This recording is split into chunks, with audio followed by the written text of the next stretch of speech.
In 1519, a group of Spanish adventurers, led by Hernán Cortés, landed on the shores of what is now Mexico. They came seeking wealth, glory, and the promise of untold riches. Little did they know, they were about to alter the course of history forever by bringing down one of the most powerful and advanced civilizations of the ancient world. The Aztec Empire.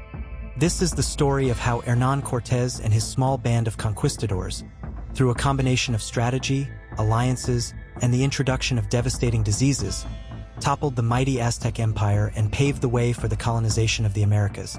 To understand the enormity of Cortés' conquest, we must first look at the world the Aztecs had built. At the time of the Spanish arrival, the Aztec Empire was one of the largest and most sophisticated civilizations in the Americas. Ruled by the powerful Montezuma II, the Aztec Empire was a complex society with a highly organized government, a powerful military, and a deeply religious culture. The capital, Tenochtitlan, was built on an island in the middle of Lake Texcoco, a marvel of engineering with intricate canals and massive causeways. The Aztec military was feared across Mesoamerica for its brutal conquests and impressive tactics. But despite their strength, the Aztecs were surrounded by enemies, tribes they had conquered, and ambitious neighbors eager to rebel against their rule.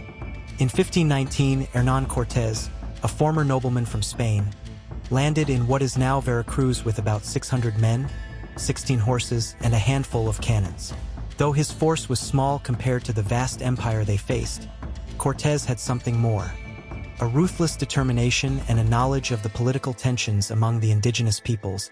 Cortés was no ordinary explorer. He was an experienced soldier with a deep understanding of power and diplomacy. But his initial goal wasn't to conquer the Aztecs. It was to secure wealth for the Spanish crown, particularly the legendary treasure of gold. At first, the Spanish were met with curiosity and caution by the indigenous people. Cortés and his men, though strangers, were not the only outsiders. The Aztec Empire was already surrounded by many tribes who resented their rule. Cortés seized on this opportunity. Cortés quickly realized that the key to defeating the Aztecs was not brute force, but alliances. By forming strategic partnerships with tribes like the Tlaxcalans, who had long been oppressed by the Aztecs, Cortés built a formidable army to aid in his conquest. With the help of these tribes, Cortés gained a crucial advantage. His growing army of Spanish soldiers and thousands of indigenous warriors marched toward the Aztec capital. They were determined to confront the power of Montezuma and claim the city for Spain.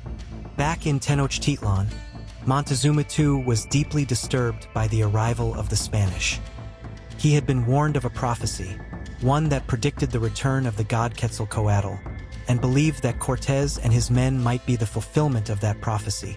On November 8, 1519, Cortés and his army entered Tenochtitlan, greeted by the magnificent sight of the city.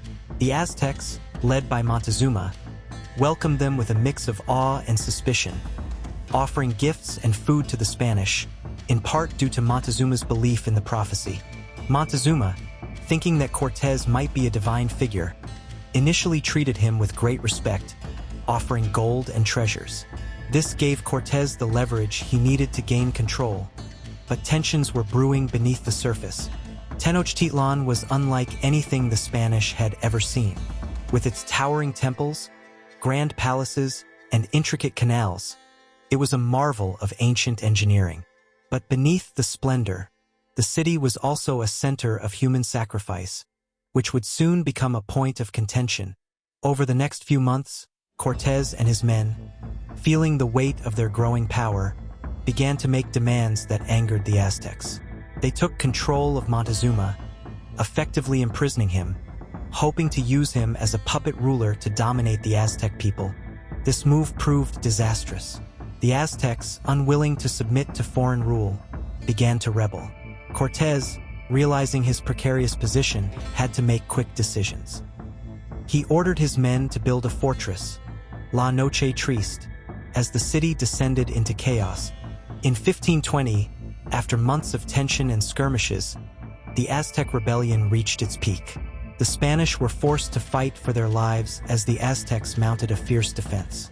For nearly 2 years, Cortés and his army, though vastly outnumbered, fought to seize the city. Using cannons, firearms, and alliances with other tribes, the Spanish began to chip away at the Aztec defenses. The Aztecs, despite their valor, were no match for the technological superiority of the Europeans, nor for the devastating effects of the diseases they brought with them.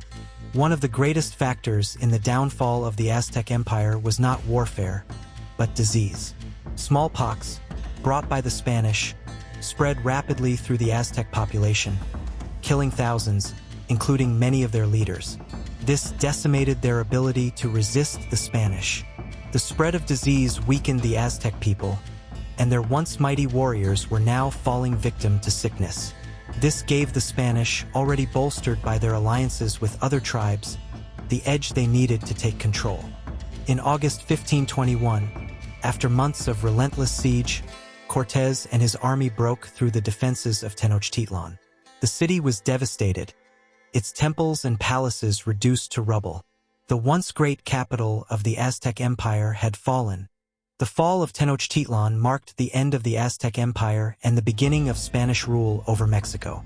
Cortés, now a hero to the Spanish crown, had achieved what seemed impossible. A small band of Europeans had defeated one of the most powerful empires in the world.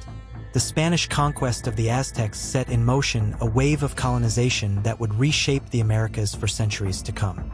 It marked the end of the Aztec civilization, but its legacy lives on in the culture, language, and traditions of modern Mexico.